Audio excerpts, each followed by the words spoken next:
other things. How did you get started in this industry and working on the projects that you've worked on? Well, it's been a long 10 years when I started. The first time, basically, my daughter at the time was auditioning for roles, and I was working for the state of California. And when she went on to college, I received an email from a local casting agency that was looking for businesswomen for film coming to Sacramento. And I thought to myself, well, I have my real estate picture, my photo. I submitted that and I got the role. And then I was on set, and then I met a lot of people in the industry in Sacramento, and I just connected with them. And I just felt like they were my tribe. Yeah. And it felt really good. And they really encouraged me to continue. And they go, oh, you look great as a professional woman. And I said, well, because I really kind of am. That's, Yeah, that's in my awesome. career was business and finance. So I just thought, wow, I really love being on set, and I've always wanted to do it as a kid. Never had the opportunity. I had to work. I had to have a stable life. Stability was important for me, and making money, of course. Yeah. And important. but going back, I did take one lesson. I was about 27 before I got married and had children. I took an acting class. But the instructor kind of told me, well, we don't do film here in Sacramento. This was a long time ago. And you would do a lot of theater before you go on to film. And I thought, oh, no, I just like film. I want to do theater. But when I was on set, I did some research and I did go to theater to start acting. That was my very first time learning to act was with Ed Claudio. So my first introduction to acting was theater, which I'm glad. Yeah. Because that, if you can get up in front of folks and improv, and not only that, just the connection you make with everyone that you're practicing day after day, and then you have your big finale, Definitely. being in front of people. And it's such I can't even explain it, that connection that I loved of collaborating with people. That was what really, I thought, I love a collaboration. I always have. And yeah, definitely. being a sport fanatic, I was in sports when, in high school, and my whole life played sports. So that was team, collaboration. So that was always in me. So that's coming into acting was just a natural progression of always wanted to do it as a child, never had an opportunity, and then finally finding myself having this opportunity. And my daughters are grown and doing their own thing. And yeah, film is definitely very collaborative. Like, collaboration's essential in film. What was your transition between your previous career experience and what was like your first time on set? Like, what was that? Well, in Sacramento, we didn't have a lot of films like LA, well, how they used to be. But we had background. So I did background after I did theater. I did go to film classes and I learned about background work. So our biggest background job was 13 Reasons Why in Vallejo, which was like an hour out from Sacramento. And so I was always getting booked on that. So that was fun. I met so many great friends that I have today that pursued acting, and they're continuing to do it. And that was a great opportunity to be on set. That was a real professional set, and seeing real actors doing their thing and being called in all the time as the background. That was a really good training ground for me. Then I became, what I decided to do was to produce my own short film, because I thought, I'm never going to learn this business unless I do it. And I can't depend on trying to attach myself to other people. Why not just try to do it myself? Producing can't be any more harder than selling a home. I have to coordinate so many people when you sell a home, because I was doing that part-time too, working for the state of California and selling homes. I've always been in real estate and had my real estate license for many years, but I was pursuing real estate after, because I knew I was going to retire early. But when I got in set, real estate, I thought, no, I want to act. I want to act. So yeah, producing definitely is very involved in all the different aspects of the film. How has your producing work influenced your acting work? It has influenced me so much. The respect I have for all the producers and crew members and what it takes to really make a film work, and all the moving pieces. I mean, from casting to background to, I mean, makeup, hair, everything. To coordinate all that it's a lot of work. Mm-hmm. So when I'm on set, I have so much respect. I know the hard work that they put into it, that I take it very seriously when I'm on set. You know, this is, I don't, you know, I try to do my best. Once I'm hired to, you know, do a job and to act, I definitely want to give my best and make it worthwhile for them. Yeah, and that's always the best person to have on crew, like people who aren't just slacking off and just kind of being silly, people who are really taking it seriously. Yes. What are some of the favorite projects that you've worked on? My favorites, well, my own short, Month to Month, that got a Critics' Choice Award. That was during COVID. So I really was breaking out during COVID. You know, I went to Studio 24. It was a class in Folsom, California, and that was really good because my instructor really, you know, Cody and everybody, all the people on set. And I think I was probably the oldest person in those classes. I played a lot of mom. We practiced a lot of mom things, and I love that. But yeah, I think Month to Month, that was my favorite because it was hard and it was my first time. But also I love sci-fis. So shout out to Trevor Nagel, my good friend. He's a great actor out of Palm Springs now. And he helped me find this role as a sci-fi captain, which has always been my dream. That's I'm a big Star Trek. My father and I used to watch Star Trek and all those sci-fi movies, and I'm a science nerd. I research a lot of things on my own, and I'm fascinated with science and the Earth and the orbits and all this stuff.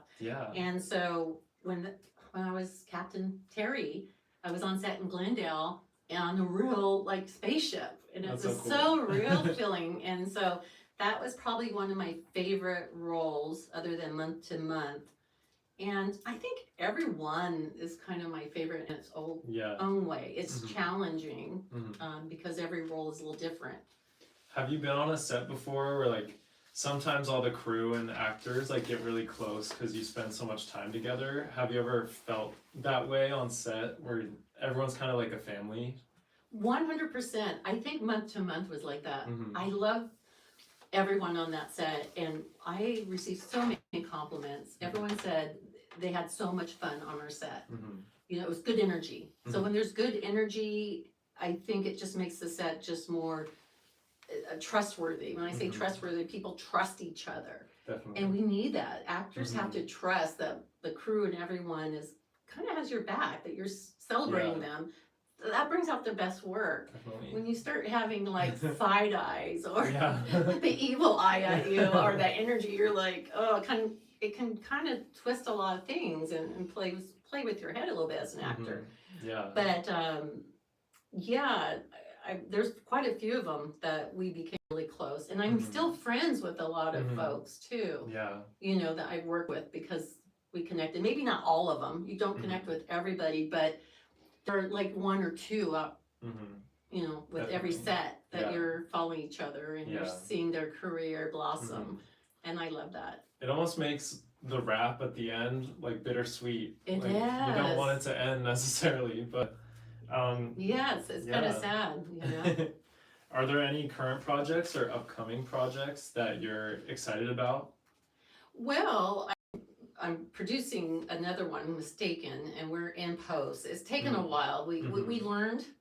My director, Emmy Escalante, I have to shout out to her too. She's a good friend out of Sacramento, and she's actually a young director, and we're still producing it. We just had some technical things that we learned, right? That's what you do. That's why you create your own, shorts or features. And then you learn from it. So we're still learning, and we have to clean a lot up. I'm hoping we can get it out. I'm hoping by fall, to the film festivals. Because someone has to see it after all this work. I'm not hiding it from anybody. Definitely a lot of trial and error with filmmaking, especially independent filmmaking, but really all filmmaking.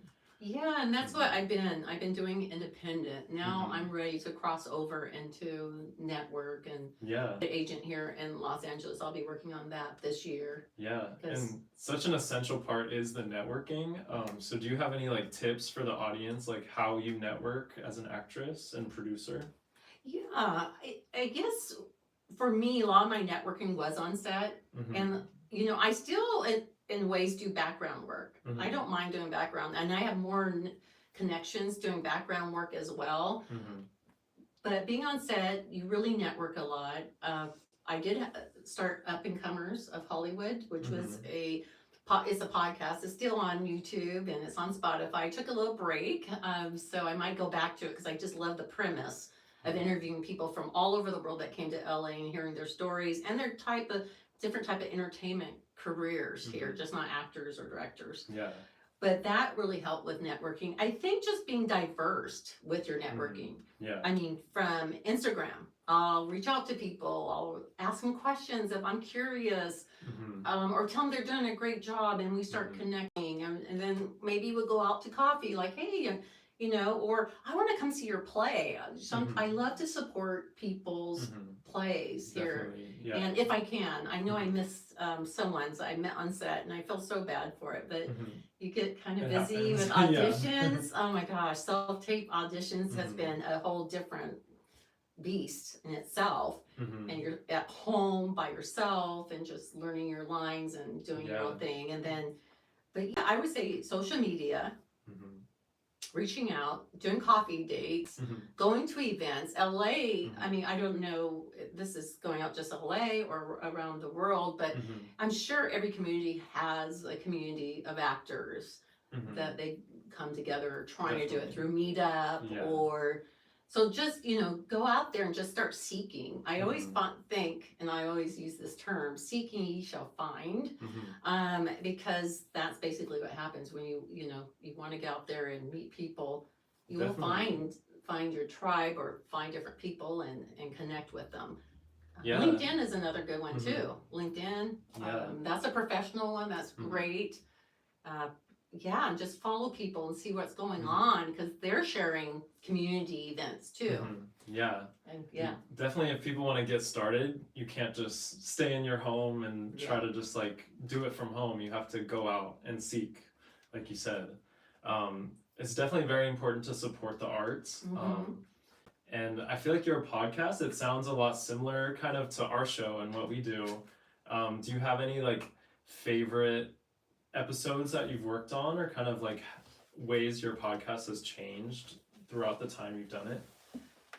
I every person I interviewed was my favorite. Yeah. Because they're just I love stories. Mm-hmm. Of course, I'm a storyteller. I love Yeah. acting, so I love scripts and I love stories and people's stories just fascinate me. Mm-hmm. And so sharing everyone is so different. Mm-hmm. I have different cultures, people from different cultures, different countries, the United States as well. Mm-hmm. And just hearing their stories and how they came to LA and what brought them here and the same questions you're kind of asking me Yeah. is what I kind of ask them. But everyone, I think that's my favorite part is just learning the stories and learning something. I learned something Mhm. from everyone. Yeah. Because I Mhm. asked those deeper questions. Mhm. What their job entails and Mhm. how it connects with film or TV. Mhm. And so I learned a lot. Yeah, everyone has such unique experiences and perspectives. We all can really learn from each other. And that's something that's Maeya's TV's mission to kind of unite people across the world through storytelling and the arts. But yeah, is there anything like exciting that's coming up that you would like to share with the audience? Exciting. Well, I'm at it. I'm hustling now. I'm back to the hustle because that's what it takes, these self-tape auditions. Mm-hmm. Micro dramas and verticals seem to be the thing right now. Mhm. Once I get an agent here in Los Angeles, I have one in the Bay Area, Mhm. but once I will settle down and find the right one. I'm Yeah. taking my time. Which is And good. now that we're out of the strikes, we're out of, Mhm. a lot of things, the verticals and micro dramas are really kicking off. Mhm. So I've had the opportunity to get back and buy verticals and micro dramas and just learning everything that entails, and that's been fascinating. I actually was just on the phone with another actor. He's going to put together his own vertical comedy, fun social media type of vertical. Well, of course, they're on social media. They're verticals for a reason, right? They're on TikTok, and I'm gonna be part of that. So I'm gonna be acting in one of his episodes. So that'll be fun. I just looked at the script the other day. So again, collaboration, right? I reached out to him. I saw it. We follow each other, but I saw him making a comment on someone else's acting, whatever it was, a video. And I reached out and I said, hey, I'll collaborate with you. And he DM'd me with his phone number and we talked. And he gave me so much great information. And now I'm going to be part of his project just by that. That's awesome. Yeah. What are some of like the differences between verticals and the previous work you've done? And like, what are some of the biggest lessons you've learned throughout your career? Yeah, so I've done shorts and feature films. I've done both, and TV. A little bit of TV, but I want to get back into TV. And then micro dramas and verticals are real quick. They're so fast and furious. That's what I learned. Yeah. It's like, boom, even with self-tapes, you have to get it in right away. These people, I've never worked at this pace before, but I kind of love it. So I'm okay because it keeps me going. Yeah. And I'm one of these people, let's get it over with, let's get it done and do it. They're kind of the same way. So, but with that, it may not be as organized. You have to give and take for that. And you can't be, that judgmental because they're just doing tons of these. It's $1 billion business now. And it's people, big. it's big around the world on your iPhone, all these soap operas. And I believe they're not just going to be soap operas. They're going to be documentaries. They're going to be, all kinds of storylines, but they're going to be short, really short. Yeah. But yeah, I've done a little bit of everything, featured shorts, verticals. I did a commercial in Sacramento, print modeling. I've even added that into my group of things I love to do. You're still acting, Cool, but yeah. you don't have any lines. Yeah. You smile, look happy. Yeah. And you're selling a product. But I've done a little bit of everything. So I That's really awesome, want to, my thing is to be on one of like NCIS or CSI, because that's kind of my brand, is the authoritative roles. And then psycho thrillers I would love to do. Yeah. And like the psycho thriller dramas. That's really love cool. to scare people. Do you have anywhere the audience can find you? Any social medias or website? Yeah, so you can find me on the official Marie Finch. That's on TikTok, and it's also Instagram and Facebook. I know a lot of Facebook, we don't really do a lot. I'm really more active on Instagram. Instagram is my resume. Okay, so when I'm submitting for jobs, I have casting go there to check out my stories, check out what I'm doing on sets, and so they know, that I'm doing what I'm doing. And also, Up and Comers of Hollywood, check out on Spotify, my podcast, and the YouTube. I have a YouTube, which is about 20 minutes short of the whole entire interview. Cool. So it's kind of both, So it has a short in the YouTubes of the interview, but if you want to go and hear the whole thing, because you might learn something, you can go to Spotify or any other platforms to, find it. That's awesome. I'll have to give you a follow after this. Yeah, most definitely. Yeah, thank you so much, Maeya TV, for watching, and stay tuned for some more interviews. Bye.